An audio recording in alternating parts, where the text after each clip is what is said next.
Jurgen Klopp, Arne Slot, Enzo Maresca and Pep Guardiola. Those are the four managers we are going to be speaking about today and using their case studies to understand what is happening to football right now and how it is affecting Chelsea. This is a team-style comparison graph from this season so far, with slow and intricate being the bottom right and then fast and direct being at the top left of the screen. As you can see, Manchester City, who have struggled this season, are right down in the slow and intricate column, whilst the likes of Bournemouth and Nottingham Forest, who are performing very well for their expectations, but have struggled in certain games where teams perhaps drop off them and offer them a different type of game to play in, they've struggled in a different way. But what about those that lie somewhere in between? Let's start by talking about Jurgen Klopp's Liverpool team, how aggressive they were, their counter-pressing and that gegenpressing, that style of play that was largely centred around their intensity. This graph, like the one we looked at a minute ago, talking about play style, is very similar, this one being from Opta, but this one is from the 2023-24 season. The key difference here is the direct speed of Liverpool being much higher than the average in the Premier League at the time, with a lot more slower and intricate teams than Liverpool, which of course we come to know under Klopp not being his thing. Now, we know Jurgen Klopp's side was very intent on moving the ball quickly, trying to work their way up the pitch in as fewer passes or actions as possible to try and get shots off as quickly as they could. But where Liverpool would commit so many bodies forward and play so directly, there would often be quite large gaps between quite a few of their players, especially the ones at the back. In turn, this encouraged the opposition to also play fast, try and hit Liverpool on the break and use those larger distances to their advantage, which could lead to those basketball-type games which Liverpool were well built towards. Where the fullbacks would often advance into those attacking areas to offer overlapping runs, it would also mean that if Liverpool did turn the ball over, there was those larger spaces, not only between the defenders and their fullbacks, but also the midfield players who were trying to cover those roles, as you can see here, having to cover those channels outside of the two central defenders. Now, we all remember this moment, Erling Haaland breaking 1v1 against Virgil van Dijk, and he did quite well in the end with this, but this wasn't too unfamiliar for Jurgen Klopp's Liverpool, leaving those spaces open for opposition teams to attack, leading to these transitional games and these moments where teams were very stretched out. Those large distances that the Liverpool players had to cover would often lead to very high-end, intense sprints, which did then, in turn, lead to Jurgen Klopp's Liverpool getting quite a few injuries, and this was something that happened in his Dortmund days as well. So you can tell that the style of play clearly reflects on their injury list. Now, that's not to say that this style of football didn't work, because we can clearly see that it did. Of course, he won the Premier League, but it was at this point that Klopp's Liverpool was at their utmost functional. Every player in the team knew their role, and they were willing to do the hard yards that had the physical components needed to compete over an entire 38-game season, and everything clicked into place at the exact right time. So how has Arne Slot's arrival changed things for Liverpool this year? As you can see, Slot's Liverpool are actually conceding fewer shots per game. They have a lower XG against them per 90 and also are conceding fewer goals against them per 90. But why is this? What has Slot exactly changed to enable his side to have this extra little bit of defensive solidity? Slot has decided to implement a more positional style of play. He's brought those fullbacks in a little bit tighter and he's keeping those midfielders in closer proximity as they move up the pitch, more so as a unit rather than going really quickly and having those gaps spread out more easily. So as you can see here, those gaps are tighter together and Slot wants to sort of form this more of a unit shape in the middle with his structure, allowing his teams to control games more, which is in turn stopping those teams from breaking, getting shots off, creating higher XG and therefore scoring more goals like they did against Klopp's Liverpool. Curtis Jones himself has alluded to the build-up patterns that Slot has implemented with that positional style of play, which is making Liverpool a more tight-knit structure and making those distances between the players much shorter, allowing them to sustain pressure further up the pitch, keep the ball and control the game.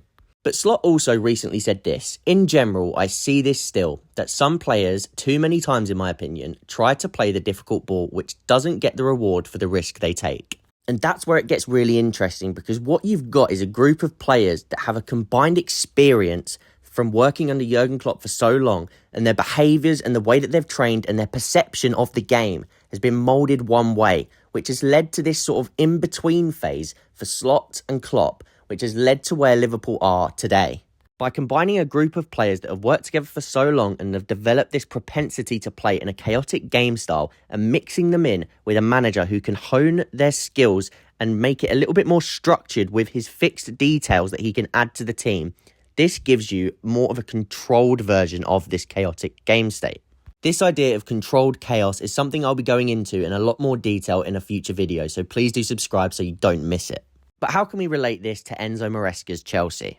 Well, much like we did with Slot and Klopp, we can do the same with Pochettino and Maresca to see how Maresca's system and how it's been implemented with a more basic structure but very precise structure has allowed Chelsea to improve in these defensive metrics. Adding these levels of control and not having as much chaos in the game has allowed Chelsea a better platform to succeed with fewer shots conceded per game, less XG conceded against them per game, and also they're conceding fewer goals per game. So whilst the defence isn't perfect, that extra layer of control is allowing Chelsea to concede fewer.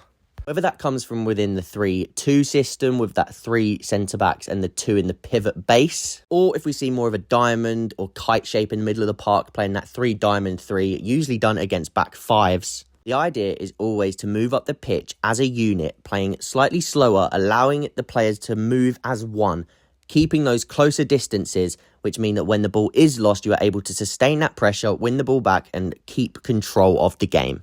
But there have been moments this season where we've forced it in unnecessary areas, which in this game against Palace did lead to them scoring a goal, but in some other games earlier in the season was also leading to us scoring some very nice goals. So it was a bit of a double-edged sword.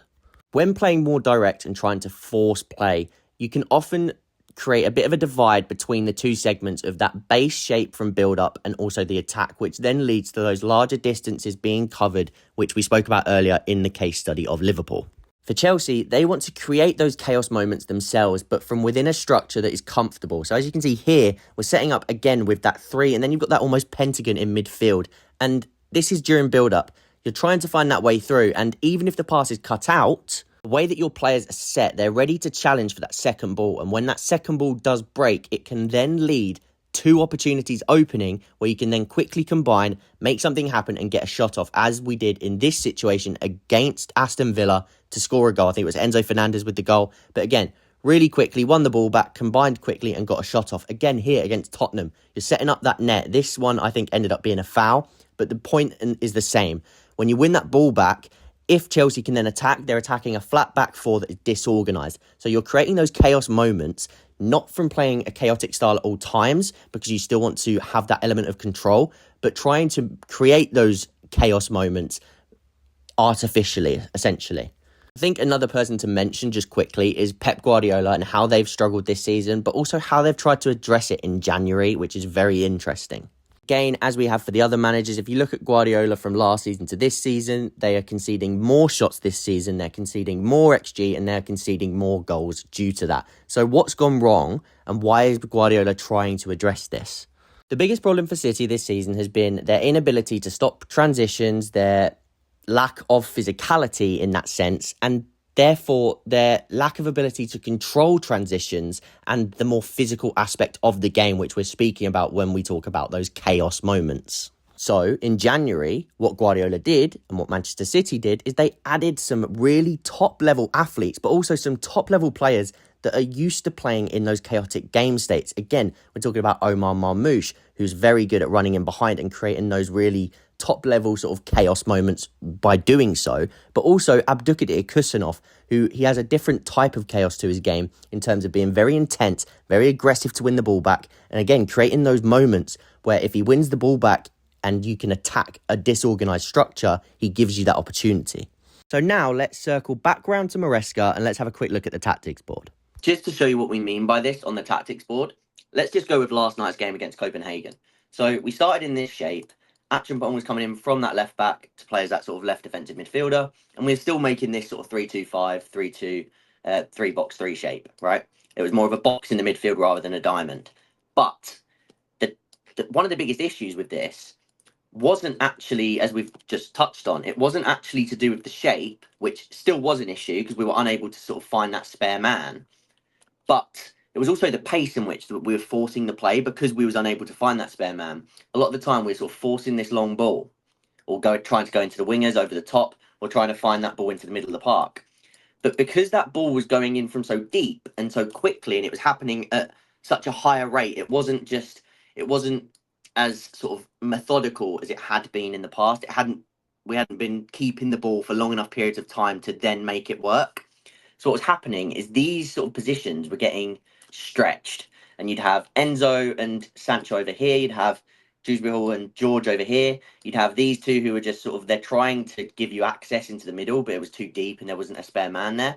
So what you ended up with is, if I can get the lines, is you just ended up with very stretched lines between all of these players, and it was just really hard to sort of get into the game and have a little bit of control in the game, which allowed Copenhagen to control that game. And a lot of people were saying it was slow, but if anything, it was actually a little bit too quick at times. Not to say that there wasn't points where Chelsea did slow it down and actually did manage to move up the pitch. But second half, the changes that really showed is, so now you see Cucurella comes in and so does Palmer. But now you go into a diamond. So what instead you have is essentially this shape here, which then gave Chelsea not only closer distances between these players, because these players were staying a little bit more tucked inside before they then made their move outside. They had this sort of wider area controlled, but also it was allowing these players to all step up one. If I just get rid of the lines, everybody was stepping up, moving the ball slightly slower, but meaning that everybody could move up together to close those distances like we spoke about, which is what allows you to take control, sustain pressure, have territory of the pitch, and then squeeze teams into their own half, which then allows you to use your overloads when you've got six, like here, this six attacking a back five, for example. So by doing that, Chelsea were able to re-establish control and play a much better second half, actually by technically slowing the ball down first to a sustained position before then creating those chaos moments. If you look at Chelsea's goal against Copenhagen, it actually does come from Cucurella winning the ball back in this sort of area, and that's because Chelsea are able to sustain pressure in this area of the pitch, which then allows Chelsea to attack goal quickly when Copenhagen are disorganised. So that is a lot to do with the structure, but also the pacing of the ball and how Chelsea are using the ball in order to move their entire unit up the pitch. So, whilst controlled chaos is probably the future of the Premier League, you still need to establish that base level of control, otherwise you're not going to be able to sustain it over a 38-game season. And that is what I think Maresca is doing during this season. We're applying that base and we're still seeing moments of when you can unleash that. And again, with the Slot case study, they already have those chaotic game state players, and he's really being able to drill in that extra level of control, which has allowed them to become a very well-balanced side. So I'm going to leave you with this quote. If I had more time, I would write a shorter letter. This is something Luis Enrique said when speaking about football. Now apply this to the landscape at Chelsea with the young team and the amount of information they have to take on board learning these new systems. Where Slot already had half of the job there done and he had to implement one side of things, Maresca is trying to implement the first basis before layering on top of it.